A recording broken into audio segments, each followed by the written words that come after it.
వరి ధాన్యం పండించడంలో తెలంగాణ రాష్ట్రం నెంబర్ 1గా నిలిచిందని, కాళేశ్వర ప్రాజెక్టు నిర్మాణమే తప్పుడు నిర్ణయమని రాష్ట్ర ఇరిగేషన్ పౌర సరఫరాల శాఖ మంత్రి ఉత్తమ్ కుమార్ రెడ్డి అన్నారు. కరీంనగర్లో చేపట్టిన రాజన్న సిరిసిల్ల, జగిత్యాల, పెద్దపల్లి జిల్లాల సమీక్షా సమావేశానికి ఆయన హాజరయ్యారు.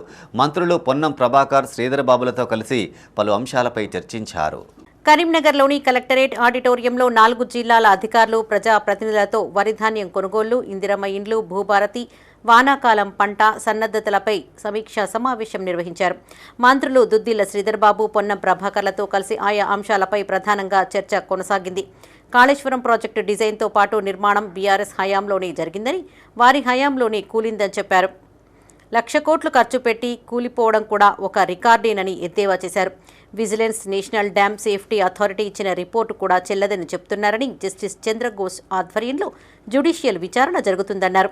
నోటీసులు అందగానే అర్థం లేకుండా మాట్లాడుతున్నారని, కమిషన్ ఇచ్చిన రిపోర్టు ప్రకారమే చర్యలు ఉంటాయని స్పష్టం చేశారు. నాడు తుమ్మిడిహెట్టి వద్దే ప్రాజెక్టు కడితే 37 కోట్ల ఖర్చుతోనే పూర్తి అయ్యేదని చెప్పారు. కాళేశ్వరం ప్రాజెక్టు కట్టడం వల్ల తెలంగాణకు తీరని అన్యాయం జరిగిందని చెప్పారు. వరి ధాన్యం సేకరణలో మే నెలలోనే 13,000 కోట్లు పేమెంట్ చేశామన్నారు. ఇప్పటి వరకు 67 లక్షల మెట్రిక్ టన్నుల ధాన్యం కొనుగోలు చేశామని చెప్పారు. యాసంగిలో తెలంగాణలో 130 లక్షల మెట్రిక్ టన్నుల పంట పండించడం ఒక రికార్డేనని తెలిపారు.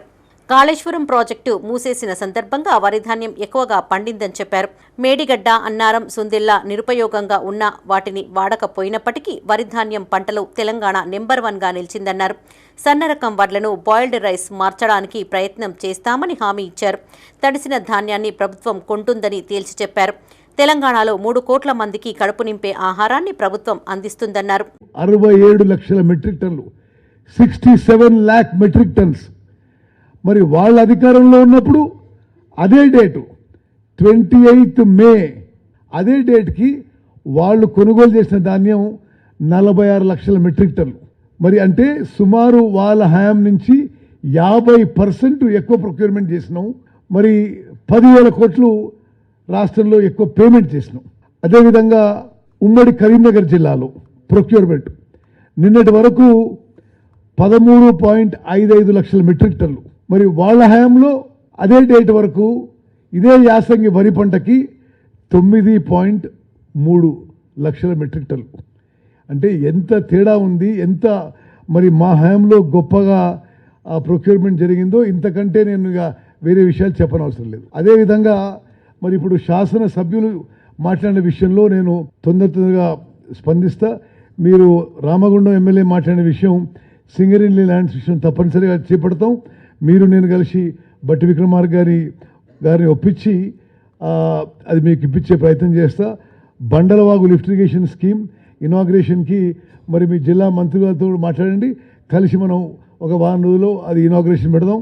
పాలకుర్తి లిఫ్టు, పత్తిపాక రిజర్వాయర్ విషయంలో కూడా మరి తప్పనిసరిగా ప్రభుత్వం సానుకూలంగా ముందుకు పోతుందని చెప్పి నేను మనం చేస్తున్నా.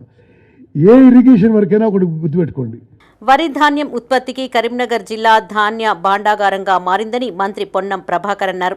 ధాన్యం రవాణాలో ఎలాంటి ఇబ్బందులు లేకుండా చూస్తామన్నారు. 10 ఏళ్లలో పేదవారికి గత ప్రభుత్వం ఇండ్లు ఇవ్వలేదని చెప్పారు. ఏడాదిలోనే ఇందిరమ్మ ఇండ్లు కేటాయించి నిర్మాణాలు చేపడుతున్నారని తెలియజేశారు. కరీంనగర్ నియోజకవర్గంలో మాత్రం ఇందిరమ్మ ఇండ్ల ఎంపిక ప్రక్రియ వేగంగా జరగడం లేదని, ఇక్కడ ప్రభుత్వ భూమి ప్రైవేటు వ్యక్తుల చేతుల్లోకి వెళ్లిందన్నారు. కబ్జా అయిన భూములను తిరిగి భూభారతి ద్వారా స్వాధీనం చేసుకోవాలన్నారు. కరీంనగర్ జిల్లా బిడ్డగా అభివృద్ధికి కట్టుబడి ఉంటానని చెప్పారు. కరీంనగర్ జిల్లాను ఎడ్యుకేషన్ పరంగా డెవలప్మెంట్ చేస్తున్నామని చెప్పారు. ఉత్తమ్ కుమార్ రెడ్డి కరీంనగర్ జిల్లా మంత్రిగా ఉండడం తమ అదృష్టమని మంత్రి శ్రీధర్ బాబు అన్నారు. 1 ఎకరం ఎండకుండా పెండింగ్లో ఉన్న ప్రాజెక్టులు పూర్తి చేస్తామన్నారు. కాళేశ్వరం బ్యారేజీ లేకున్నా, నీరు రాకున్నా వరి ధాన్యం ఉత్పత్తి ఎక్కువగా జరిగిందని గుర్తు చేశారు. రైతులు ఆత్మస్థైర్యం కోల్పోకుండా కలెక్టర్ చొరవ తీసుకోవాలని ఆదేశించారు. జూన్ 2వ తేదీ నుండి భూభారతి అమల్లోకి వస్తుందని, భూదార్ కార్డు ద్వారా భూముల చరిత్ర మొత్తం నిక్షిప్తమై ఉంటుందన్నారు. 4 అంశాలకు సంబంధించి సివిల్ సప్లైస్ శాఖకు సంబంధించినటువంటి వరి కొనుగోలు మా జిల్లాలో గత 10 సంవత్సరాలుగా అధిక తూకం మీద అనేక సందర్భాల్లో రైతు కొనుగోలు కేంద్రాలను సందర్శించి ప్రభుత్వానికి వ్యతిరేకంగా రైతులకు న్యాయం జరగాలని పోరాటం చేసినటువంటి పరిస్థితి నుంచి ఈరోజు రైతులు సంతోషంగా ఎటువంటి అధిక తూకం పరిస్థితి లేకుండా రాష్ట్ర ప్రభుత్వం మారిన తర్వాత రైస్ మిల్లర్ల ఆలోచన కూడా ప్రభుత్వ ఆలోచన ప్రకారంగా కొనసాగి ఎక్కడ కూడా జిల్లా రైస్ మిల్లర్లు అందరూ కూడా ఇందుకు సంబంధించి సహకరించి అధిక తూకం సంబంధించిన విషయం లోపల ఎక్కడ కూడా ఇబ్బంది లేకుండా చూసినారు. ఈ జిల్లాకు సంబంధించి ఎందుకంటే వరి ధాన్యానికి ఒక కేంద్ర భండాగారం ఇక్కడ మనం ఉమ్మడి రాష్ట్రంలో కూడా కరీంనగర్ జిల్లా వరికి సంబంధించినటువంటి ఉత్పత్తిలో గోదావరి జిల్లాలతో పోటీ పడేటువంటి సందర్భంలో కొనుగోలు అనేటువంటిది ప్రతిసారి మాకు ఒక ఎపిసోడ్ లాంటిది. గత 10 ఏళ్ళుగా రైతులు ఇబ్బంది పడ్డారు. మనం వచ్చిన తర్వాత ఎక్కడో కూడా అధిక తూకానికి సంబంధించినటువంటి ఇబ్బంది లేకుండా చేయడం జరిగింది. దాని తర్వాత సరే ఆది శ్రీనివాస్ గారి దగ్గర చిన్న రవాణా సౌకర్యం ఎక్కడైనా రవాణా పరంగా కూడా ఏదైనా ఇబ్బంది ఉంటే రవాణా శాఖ అధికారులు అందరూ రాష్ట్ర వ్యాప్తంగా మీకు కూడా గతంలో వీడియో కాన్ఫరెన్స్లో చెప్పినాం. ఇండ్లకు సంబంధించి కూడా నేను కలెక్టర్ గారిని కోరుతా ఉన్నా.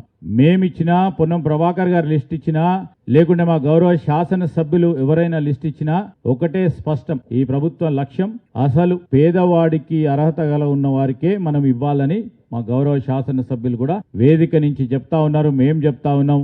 ఎవరికి సంబంధించి ఏదో కొత్త ప్రయత్నంలో వారికి ఇస్తే ఉంటుందని కాకుండా, ఎందుకంటే జిల్లా కలెక్టర్ గారే బాధ్యత ఈరోజు. సో ఆ బాధ్యత భాగంలో అర్హులైన వారికే ఇల్లు ఇవ్వాలి. ఆ అర్హత గల వాళ్ళని ఎంపిక చేసే ప్రక్రియలో ఎక్కడ కూడా పొరపాటు రాకుండా ఉండే కార్యాచరణ తీసుకోవాలని జిల్లా కలెక్టర్స్కి నేను మనవి చేస్తూ మరొకసారి నేను మా పాత్రికేయ మిత్రులకు కానీ మంచి పనులను మంచిగా చూపెట్టే కార్యక్రమం చేయండి. ఇంతకుముందే పెద్దలు చెప్పారు, 1 కాదు 2 కాదు, గత సంవత్సరంన్నర నుంచి మేము ఇచ్చిన ప్రతి మాటను నిలబెట్టుకునే ప్రయత్నం చేస్తా ఉన్నాం. ఒక పరంగా ఆర్థిక వ్యవస్థను గాడిలో పెడుతూ ఇంకో పరంగా ఇచ్చిన హామీలతో పాటు మరి అవసరాలను బట్టి కొత్తగా కార్యాచరణ తీసుకునే కొన్ని ప్రధానమైన నిర్ణయాలు తీసుకుంటా ఉన్నాం. వారన్నిటిని కూడా మీరు గుర్తించి ప్రజల వద్దకు తీసుకెళ్లే ప్రయత్నం చేయాలని నేను మీ అందరినీ కూడా కోరుతూ, చాలా కష్టపడి పనిచేస్తా ఉన్న మా ప్రభుత్వ ఉద్యోగం